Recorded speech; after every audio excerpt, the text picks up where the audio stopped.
आज आपण बनवत आहे दोडक्याची झणझणीत भाजी।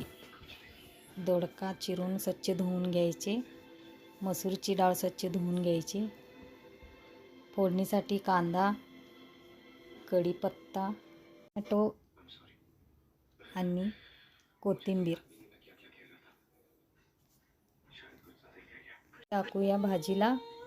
2 चमचे तेल घ्यायचे, कडकडीत तेल तापवून त्यामध्ये जिऱ्याची फोडणी टाकायची।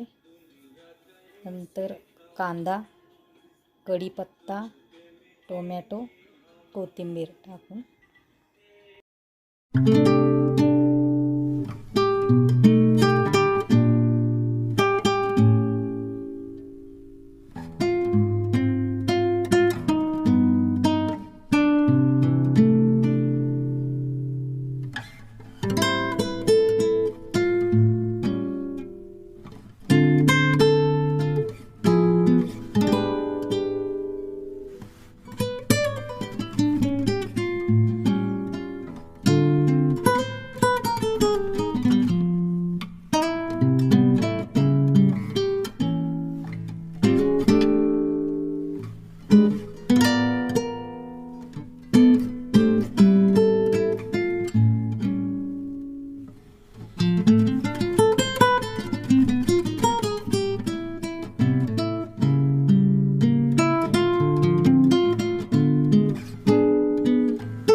हळद टाकल्यानंतर चिरलेला दोडका घालून छानपैकी भाजून घ्यायचा फोडणीबरोबर।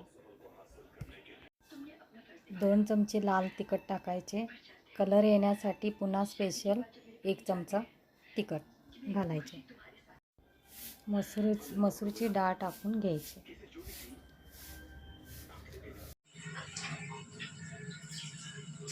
टाकून हलवून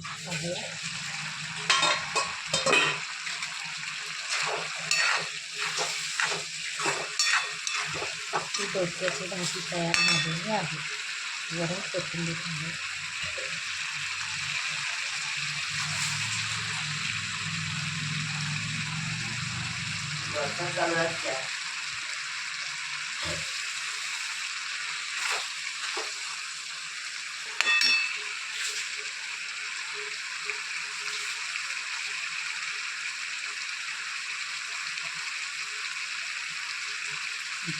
गॅस बंद करू। झाली आपली दोडक्याची भाजी तयार। झणझणीत दोडक्याची भाजी तयार।